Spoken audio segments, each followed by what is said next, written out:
Ladies and gentlemen, boys and girls, welcome to Captain of My Shed. I'm Captain Mikey, and in this episode we're going to go back to the workbench that we finished working on in the last episode. We just flipped the top over to see what was underneath, and this time around we're going to take it all apart as far as I want to anyway, clean it up, scrape some of that nasty blue paint off, and start to formulate a plan as to how this thing's going to look. And I'm a little bit further down the road when I'm filming this bit, and I can tell you it's starting to look cracking. So, without further ado, enjoy the video. See you at the end.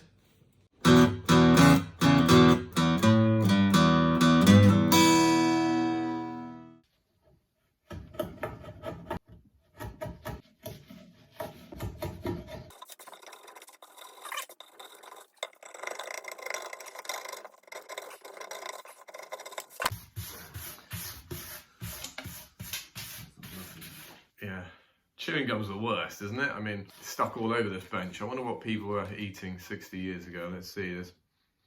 That's mint. Juicy fruit.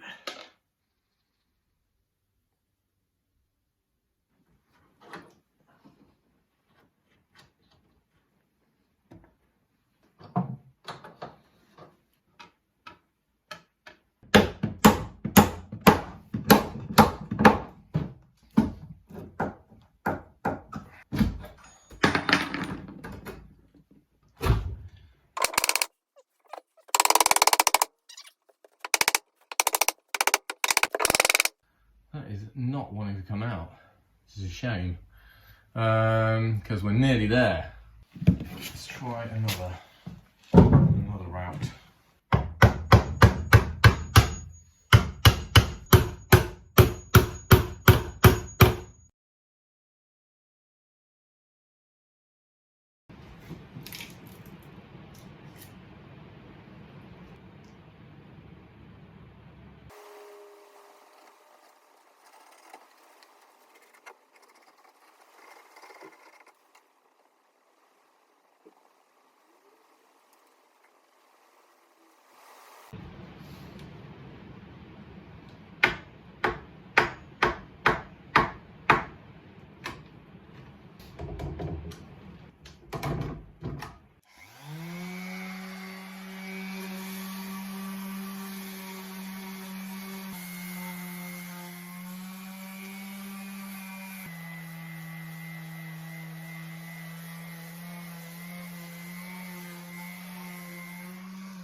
I'm going to get these tops out of the way and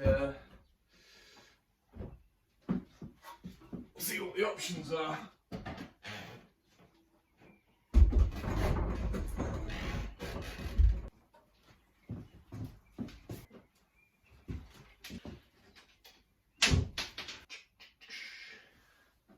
Biggest piece of chewing gum yet.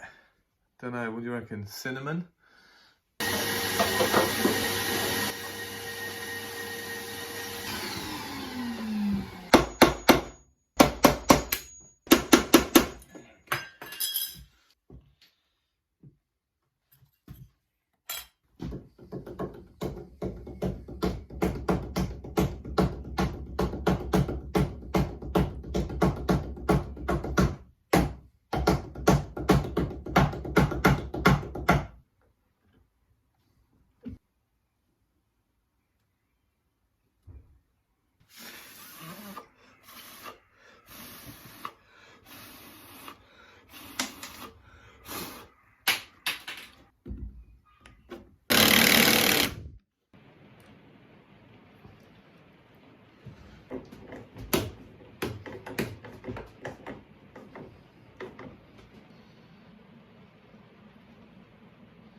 Right, I've marked out a couple of places here. I've got the join nice and tight with the clamp in place. That glue is going to hold well, but just to make it extra strong, I'm going to put a couple of dowels, hardwood dowels, straight through the tenon. This piece has a wedge tenon that's going through this piece. This piece has the mortise in. The wedge obviously has grown loose over the years, and although this is not a perfect solution, I can't actually take the thing apart. I'm worried that if I do take it apart completely, I'll end up damaging something. So to avoid doing that, I'm gluing it like I've got it here. I'm going to drill a couple of holes, and I've got some 8mm, well, I've actually got some 9mm dowels and an 8mm drill bit. So I'm going to have to make the dowels smaller as well, just creating work for myself basically. And yeah, shut up, carry on.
Okay, I've scraped this to within an inch of its life. I've got most of the paint off it. Luckily it came off fairly well. I'm going to take this outside because it's going to be a bit messy, and we'll attack it with a sander. Let's go.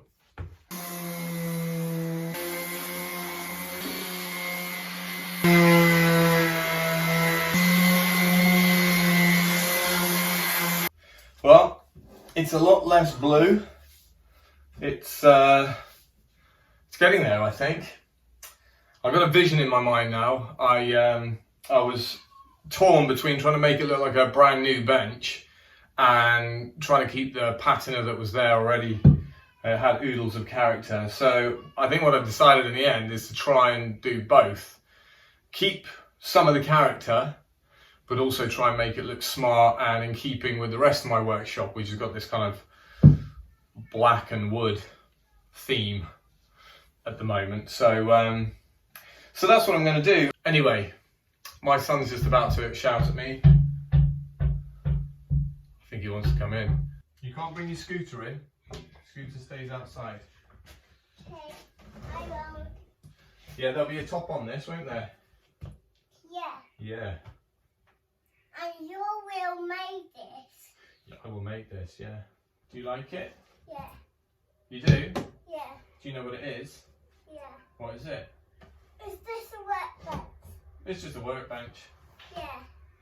It's not just a workbench though, is it? No. No, it is a super special Captain Mikey workbench. I did eat some dinner and you're the breast and where's to stop? Green for go green and red for stop.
Okay, so I've probably disassembled this almost as much as I can and stripped it back as much as I want to.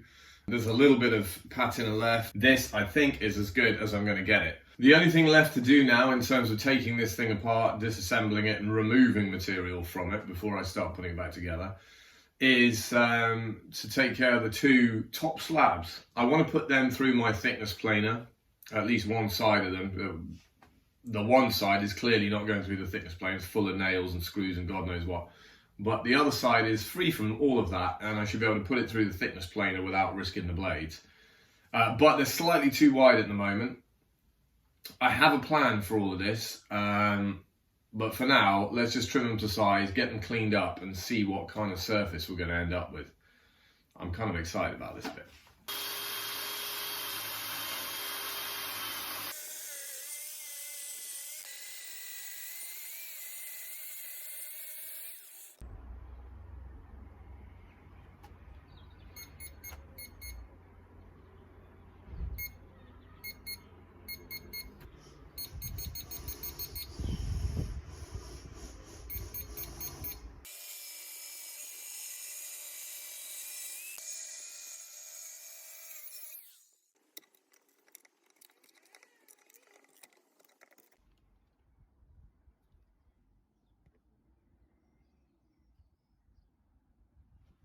So you can see from that, there are a few nails in there, but they're a good, I don't know, what's the closest one?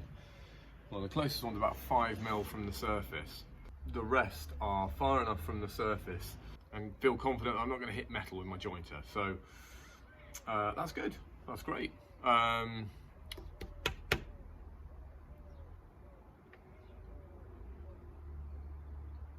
here's that one, well, those two slabs cut into a few different pieces. This will be the wrap up of the video. What I will do just before we go is put these through the planer so that you can see what all this effort is for. Yeah, it's gonna transform these pieces. Now, I know the way I'm tackling this is not what a lot of people do. Certainly if you're a professional, you just go out and buy fresh tops, save time, effort. And if you were a restorer, you would probably keep these untouched, maybe just flip them over and save them. But I'm neither of those things. So this is how I'm doing it. And I think it's going to give me a great deal of pleasure when I look at this top, which you'll see in a minute once it's been planed, I think it's going to look epic. I'll be able to look at that and think, yeah, that was well worth the effort. So I'll say goodbye. Thanks very much for watching. Stay for a little bit longer to see these go through the planer, and yeah, goodbye for now. See you next time when I put this thing together and slap on a bit of finish. It's going to look beautiful.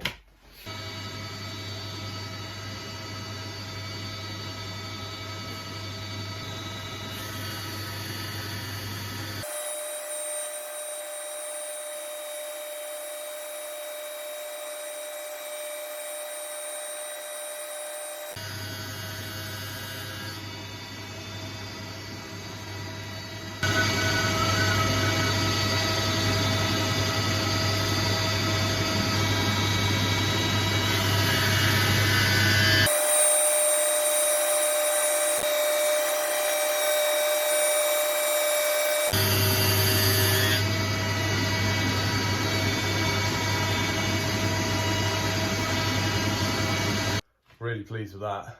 They look gorgeous.